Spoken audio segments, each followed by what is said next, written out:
O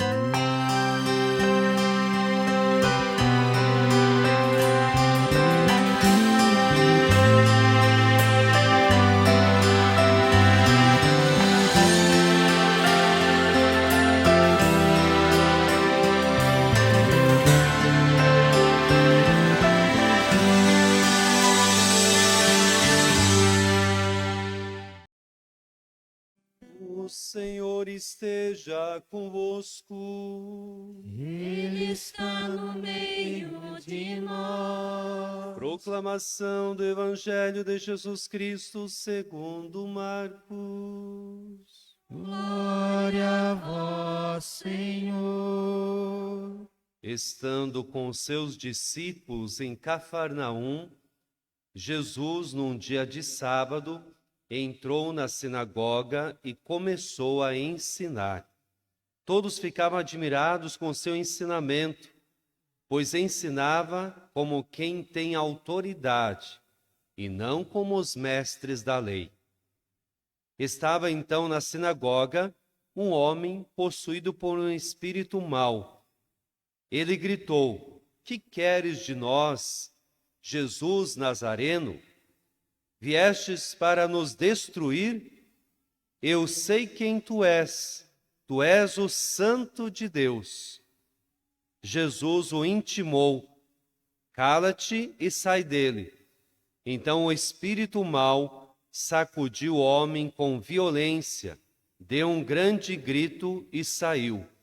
E todos ficaram muito espantados e perguntavam uns aos outros: "Que é isto? Um ensinamento novo dado com autoridade. Ele manda até nos espíritos maus e eles obedecem." E a fama de Jesus logo se espalhou por toda a parte, em toda a região da Galiléia. Palavra da salvação. Glória a vós, Senhor. Amados irmãos e irmãs em Cristo, nós estamos celebrando o quarto domingo do tempo comum e a liturgia da palavra deste quarto domingo nos mostra a missão pública de Jesus. Ele que sai de Nazaré e começa a sua missão profética, a sua missão pública, indo pelas cidades e realizando, a obra de Deus na vida das pessoas. Nós ouvimos que Jesus, ele está com seus discípulos em Cafarnaum. Cafarnaum era uma cidade muito estratégica naquela época, porque lá existia um porto, era também um lugar de passagem de muitas pessoas. As pessoas que passavam iam para Jerusalém, para as outras cidades, era um lugar onde as pessoas elas circulavam bastante. Então, também era um lugar onde existia uma comunicação muito boa. Sabemos onde existe circulação de pessoas, também existe comunicação. Naquela época não tinha WhatsApp, internet, Facebook, não tinha telefone. Então, a forma de eles se comunicarem era passando por essas cidades estratégicas, onde eles conheciam os fatos, iam para as outras cidades e espalhavam o que estava acontecendo. Então Jesus, ele justamente entra nessa cidade de Cafarnaum, porque é um lugar estratégico para que ele possa começar a sua vida pública e que isso seja conhecido pelas outras pessoas também. E veja, Jesus ele entra numa sinagoga, é um dia de sábado, ele está lá ensinando as pessoas que estavam na sinagoga. A sinagoga é um lugar muito sagrado para os judeus, Assim como nós temos o templo, a igreja, onde nós nos reunimos para celebrar, escutar a palavra de Deus, aprendemos muitas coisas, convivemos em comunidade, partilhamos a nossa vida. A sinagoga também para os judeus era o lugar de encontro, era o lugar onde eles aprendiam sobre a palavra de Deus e rezavam, suplicavam a Deus. E Jesus, como um bom judeu, ele vai lá na sinagoga e começa a ensinar no dia de sábado, que corresponde ao domingo que nós celebramos, né? Para os judeus, o sábado era importante, sagrado. Para nós é o domingo, o dia que Jesus ressuscitou. Então Jesus está ensinando lá na sinagoga, e aí as pessoas que estavam lá, elas escutavam as palavras de Jesus e ficavam admiradas com o seu ensinamento, porque ele ensinava como quem tem autoridade e não como os mestres da lei. Naquela época existiam os mestres da lei, os fariseus, os doutores da lei, os escribas. E o que eles faziam? Por exemplo, os escribas, eles ensinavam tudo aquilo que eles ouviam do seu mestre. Então, eles apenas compartilhavam, eles faziam difundir essas ideias, né? Então, não tinha nada de novidade. Eles ensinavam aquilo que eles aprenderam, né? As fórmulas, ideias. Então, eles ensinavam aquilo que eles aprenderam dos seus mestres. Jesus não, ele traz uma novidade, ele fala diferente, ele ensina diferente, ele traz algo novo para as pessoas, e elas começaram a ouvir Jesus e elas começaram a perceber, nossa, ele tem algo muito especial, ele traz um novo ensinamento para nós. Não é como os mestres da lei, como os escribas, doutores, ele nos traz uma nova forma de ensinar, né? Então, eles ficavam admirados com o seu ensinamento. Jesus ensinava coisas novas, ou seja, nós sabemos os ensinamentos de Jesus através das parábolas. Ele mostrava o rosto misericordioso de Deus, né? Não é como os mestres da lei, que muitas vezes mostravam um Deus severo, castigador, um Deus que ali aplicava castigos. Não, Jesus não. Ele ensinava um Jesus, um Deus misericordioso que ama, que perdoa, que tem misericórdia, que acolhe aquele que caiu, que está próximo das pessoas sofridas, das pessoas que têm doenças, enfermidades. E Jesus agiu assim. Ele não só falava, mas principalmente ele agia, né? Ele estava próximo das pessoas doentes, enfermas, aquelas que a sociedade menosprezava. Jesus estava bem próximo dessas pessoas. Então, este é o jeito de Jesus ensinar. E veja, assim como aquelas pessoas lá ficavam admiradas, hoje nós aqui também, será que nós também não queremos um Deus mais próximo da nossa realidade? Um Deus que seja próximo dos nossos sofrimentos, das nossas dores, das nossas angústias, né? É esse Deus que nós queremos, né? Este Deus que Jesus traz para nós. Este Deus misericordioso, compassivo, que ouve as nossas preces. É este Deus que nós queremos. E é este Deus justamente que se revela através de Jesus Cristo, né? Onde ele está junto conosco, lá onde nós estamos, no nosso trabalho, na nossa família, quando a gente está com uma doença, estamos doentes, enfermos, estamos passando por uma dificuldade, lá Deus está junto conosco, muito perto de nós.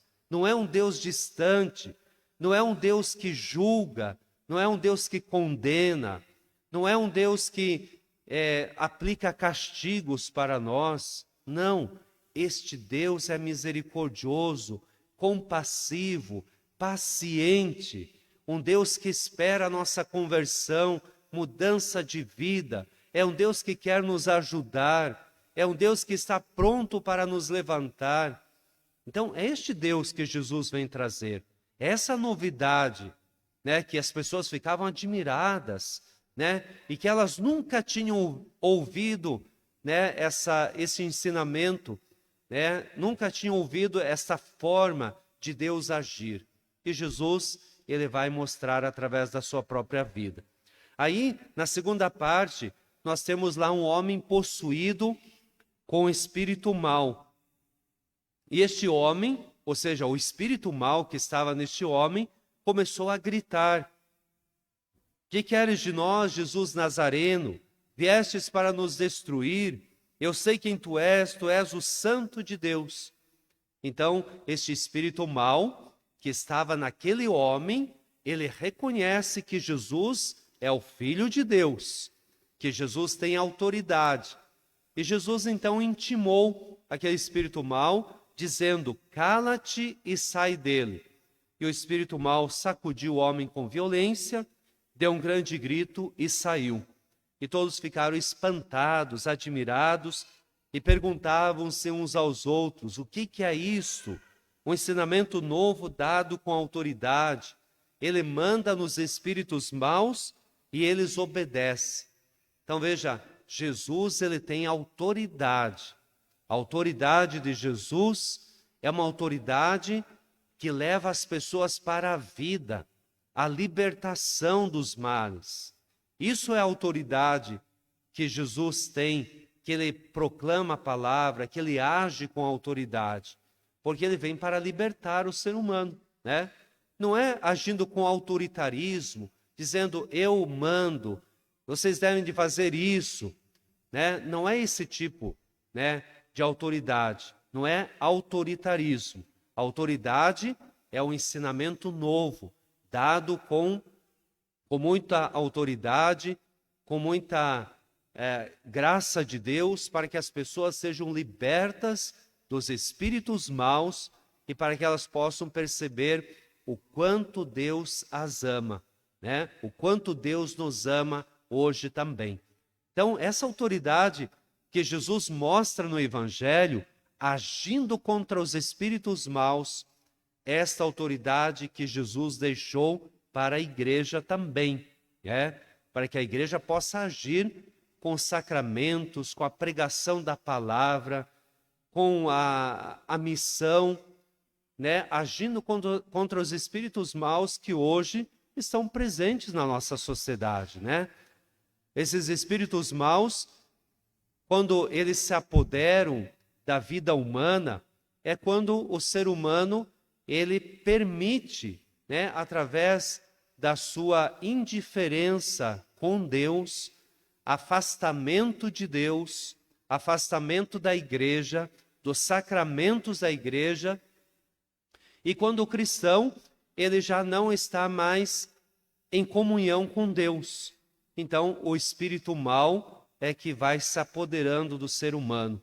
Ou quando muitas vezes nós não somos o canal da graça de Deus para as pessoas, mas comunicamos mentiras, fofocas, calúnias, invejas. Tudo isso é uma abertura para o espírito mau se apoderar da nossa vida. Então, por isso que a proposta do Evangelho de hoje é para que nós também possamos agir com autoridade sobre a nossa vida, sobre a nossa família, sobre as situações que nós vivemos no dia a dia, agir com a palavra de Deus, agir com Jesus, agir com autoridade. E aí o espírito mau não terá chance de entrar na nossa história, na nossa vida, porque Jesus ele tem autoridade sobre os espíritos maus. Nós ouvimos lá na primeira leitura, livro do Deuteronômio, onde Deus falou para Moisés que enviará um profeta. Esse profeta que terá a boca de Deus para falar em nome de Deus e para agir em nome de Deus.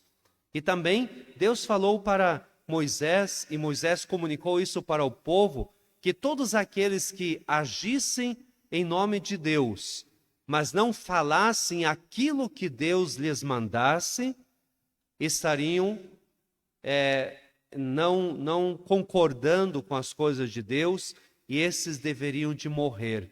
Ou seja, são os falsos profetas, as falsas profecias que hoje existem, onde muitas vezes se usa o nome de Deus, mas não se fala aquilo que Deus está mandando, né? Então aqui está a grande diferença, e nessa primeira leitura de hoje nos mostra que nós precisamos ser profetas da verdade, precisamos ser profetas do amor e da misericórdia de Deus, aquilo que Deus espera para toda a humanidade, aquilo que Deus quer se comunicar.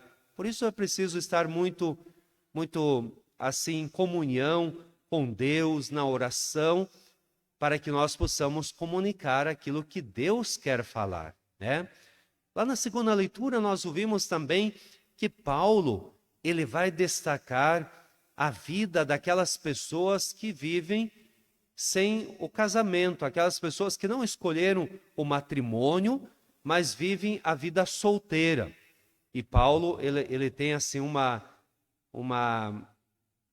um zelo muito grande por essas pessoas que escolhem a vida solteira, se dedicando, né, na vida social, na vida de comunidade, na vida religiosa, na vida consagrada, pessoas que têm um zelo maior pelas coisas de Deus. É isso que Paulo vai dizer. Aquelas pessoas que se dedicam exclusivamente por uma causa. Elas têm um zelo maior pelas coisas de Deus. Então Paulo, ele faz esse destaque nessa segunda leitura, dizendo que também é uma vocação aquelas pessoas que não escolheram o matrimônio, mas escolheram a sua vida solteira, se dedicar ao serviço do reino de Deus, na edificação do reino de Deus, e assim eles também, através da oração, do serviço, da entrega, da doação, vão santificando as pessoas e também o nosso mundo. Então hoje nós também queremos pedir para que o Senhor nos dê esta graça, para que nós possamos servir a Deus, cada um no seu estado de vida. Você que é casado, você que é pai, mãe, você que é solteiro, eu sacerdote, os religiosos, consagrados, cada um de nós, dentro do seu estado de vida, nós possamos oferecer a Deus a nossa vida, possamos santificar a nossa vida através do serviço, através da nossa fé, através do seguimento a Jesus Cristo, e que Nossa Senhora sempre nos ajude para que nós possamos seguir os passos de Jesus.